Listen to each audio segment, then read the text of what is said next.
America की history में होने वाला एक ऐसा प्लेन हाईजैकिंग केस जिसने एफबीआई को भी एक बड़ी मुश्किल में डाल दिया। कैसे एक आदमी ने लाखों डॉलर पैसे लेकर दुनिया से गायब हो गया। ऐसी इंटरेस्टिंग वीडियो देखने के लिए हमारे चैनल को लाइक व सब्सक्राइब कर दीजिए ताकि आने वाली हर वीडियो का नोटिफिकेशन आपको मिल सके। अमेरिकन एविएशन हिस्ट्री का यह इंटरेस्टिंग केस 1971 में हुआ था। ये वो दौर था जब अमेरिका की डोमेस्टिक फ़्लाइट में किसी भी तरह की कोई भी चेकिंग ना होती थी। ना ही पैसेंजर का लगेज चेक किया जाता था और ना ही उनकी आइडेंटिटी वेरीफाई की जाती थी। 24 नवंबर 1971 का यह दिन जब नॉर्थ वेस्ट ओरियन एयरलाइन के बोइंग 727 प्लेन को अमेरिका के पोर्टलैंड एयरपोर्ट से सिएटल एयरपोर्ट जाना था। 235 किलोमीटर का यह सफ़र इस प्लेन को सिर्फ 45 मिनट में तय करना था, जो कि एक नॉर्मल बात थी। यहाँ तक कि सब कुछ ठीक चल रहा था कि एक आदमी जो लगभग 5 फुट 10 इंच लंबा था, जिसकी उम्र लगभग 40 से 45 साल लग रही थी, उसने पोर्टलैंड एयरपोर्ट से सिएटल तक का टिकट बुक करवाया और प्लेन की तरफ चल पड़ा। आंखों पर चश्मा लगाए और हाथ में एक ब्लैक कलर का ब्रीफकेस लिए यह आदमी, जिसका नाम डैन कूपर था, प्लेन पर चढ़ने लगा और अपनी मनपसंद सीट पर जाकर बैठ गया, जो प्लेन की सबसे पीछे वाली सीट थी। दोपहर के ठीक 2:58 पर 36 पैसेंजर से भरा यह प्लेन आखिर टेक ऑफ हो गया। डैन कूपर ने एयर होस्टेस को ड्रिंक लाने को कहा और फिर स्मोकिंग करने लगा, क्योंकि उस दौर में प्लेन में स्मोकिंग करने पर कोई पाबंदी ना लगी थी। प्लेन अब अपनी जर्नी पर निकल ही पड़ा था कि थोड़ी देर बाद डैन कूपर ने पास बैठी एयर होस्टेस को एक लेटर दे दिया। एयर होस्टेस, जिसका नाम फ्लोरेंस शॉफनर था, जब उसने इस लेटर को पढ़ा तो उसके जैसे तो होश ही उड़ गए। वह यह सब देखकर घबरा सी गई थी। उस लेटर में लिखा था, miss, I have a bomb here and I would like you to sit by me, जिसका मतलब है, मिस, मेरे पास एक बॉम्ब है और मैं चाहता हूँ कि आप मेरे बगल में आकर बैठ जाएं। फ्लोरेंस शॉफनर उसकी बात सुनकर उसके बगल में बैठ जाती है। डैन कूपर के अलावा प्लेन में जितने भी और पैसेंजर बैठे थे, उनको इस बात की बिल्कुल भी भनक ना थी। अभी सिर्फ इतनी बात ही हुई थी कि डैन कूपर ने अपना ब्रीफकेस फ्लोरेंस शॉफनर को दिखाया, जिसमें डायनामाइट की 8 स्टिक और साथ ही साथ एक डेटोनेटर भी था। डैन कूपर का यह सब बताने और दिखाने का मकसद सिर्फ और सिर्फ रैंसम यानी फिरौती था। साथ ही डैन कूपर ने एयर होस्टेस को अपनी 3 डिमांड बताए, जो उसे हर हाल में चाहिए थी। उसकी पहली डिमांड थी कि मुझे $2 लाख कैश चाहिए, वो भी 5 बजे से पहले पहले।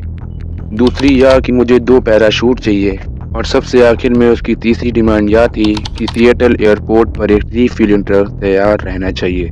आखिर में डैन कूपर ने एयर होस्टेस से यह भी कहा कि अगर तुम लोग कोई भी होशियारी करोगे तो मैं बॉम्ब फाड़ दूंगा और सबके सब मारे जाएंगे।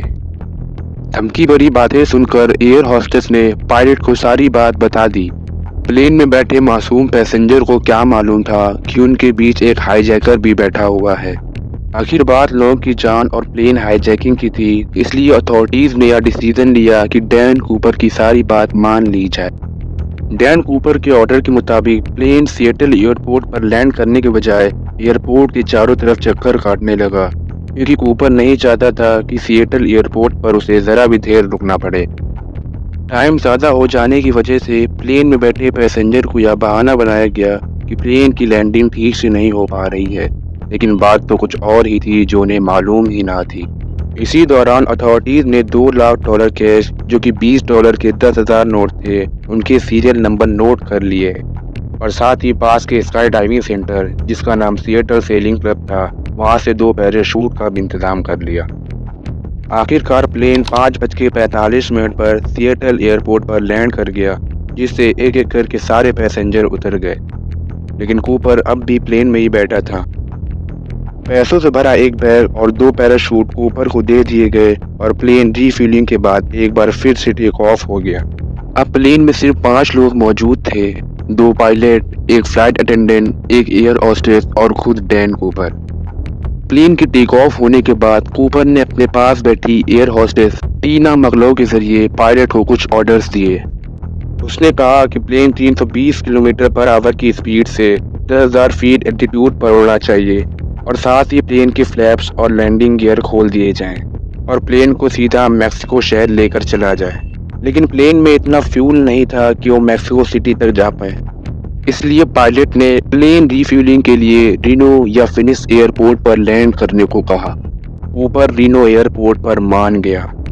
अथॉरिटीज ने भी प्लेन के पीछे 2 फाइटर जेट भेज दिए ताकि ऐसी कोई भी बात हो तो वह सिचुएशन संभाल लें।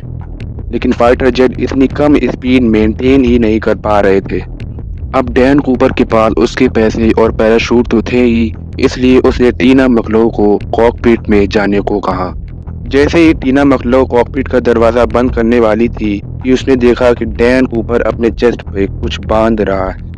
वह कुछ और नहीं था बल्कि कूपर अपना पैराशूट बांध रहा था। थोड़ी देर बाद प्लेन का स्टेयर केस खुला और कूपर ने वहां से जंप लगा दी। अगले 3 घंटे बाद यानी रात के 11:30 बजे जब प्लेन रिनो एयरपोर्ट पर लैंड हुआ तो पता चला कूपर गायब हो चुका है। प्लेन में सिर्फ कूपर की जली हुई 8 सिगरेट, उसकी टाई और एक पैराशूट ही मिला जो वह प्लेन ही में छोड़कर चला गया था। एक चीज और नोटिस की गई कि प्लेन का स्टेयर केस खुला हुआ है। बाद में फ्लाइट रिकॉर्डर से पता लगाया गया कि स्टेयर केस शाम के 8:10 पर खुले थे। इन्वेस्टिगेशन करने पर डैन कूपर का एक एस्टिमेट ड्रॉप जोन पता लगाया गया जो कि 45 स्क्वायर किलोमीटर का यह एरिया बर्फीले पहाड़ों और जंगलों से घिरा हुआ है। यहाँ इतनी सर्दी थी कि लोगों को लगा शायद कूपर मर गया होगा, लेकिन अगर मरा भी होगा तो कूपर की डेड बॉडी या उसका सामान तो मिलता, लेकिन ना तो कूपर की डेड बॉडी मिली ना ही उसका कोई सामान। आखिरकार एफबीआई भी इस केस को सुलझा नहीं पा रही थी और यह केस और भी ज्यादा कॉम्प्लेक्स होता जा रहा था। अगले 9 सालों बाद यानी 7 फरवरी 1980 को अथॉरिटीज के पास ब्रियान इनग्राम नाम के एक आदमी का कॉल आता है और वह फोन पर उनसे कहता है, मेरे पास कुछ नोटों की गड्डियां हैं। जब मेरा बेटा टीना बार पर खेल रहा था तब उसे यह नोटों की गड्डियां मिली थी। शायद ये डैन कूपर की रैंसम के पैसे हो सकते हैं। अथॉरिटीज ने जब उन नोटों की जांच की तो उनके सीरियल नंबर उन नोटों से मैच कर गए जो डैन कूपर को रैंसम के तौर पे दिए गए थे।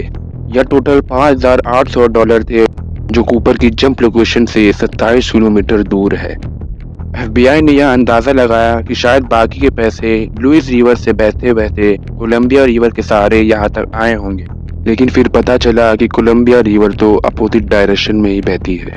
एफबीआई की तमाम इन्वेस्टिगेशन के बावजूद भी कोई फाइनल कंक्लूजन नहीं निकल पा रहा था। एफबीआई के लिए अजीब बात तो यह थी कि डैन कूपर ने मांगे हुए पैसों का एक भी नोट ना खर्च किया, तो आखिर उसने पैसे ही क्यों लिए थे। ये अमेरिकन हिस्ट्री का सबसे पहला प्लेन हाईजैकिंग केस था जिसने पूरे अमेरिका में हलचल मचा के रख थी। डैन कूपर कौन था और वह कहाँ चला गया, इसका जवाब कोई ना दे सका।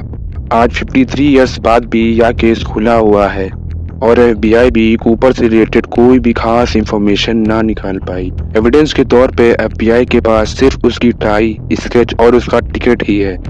डैन कूपर हमेशा हमेशा के लिए एक मिस्ट्री बनकर रह गया। उम्मीद है आपको यह वीडियो बहुत पसंद आई होगी। मिलते हैं अगली इंटरेस्टिंग वीडियो में।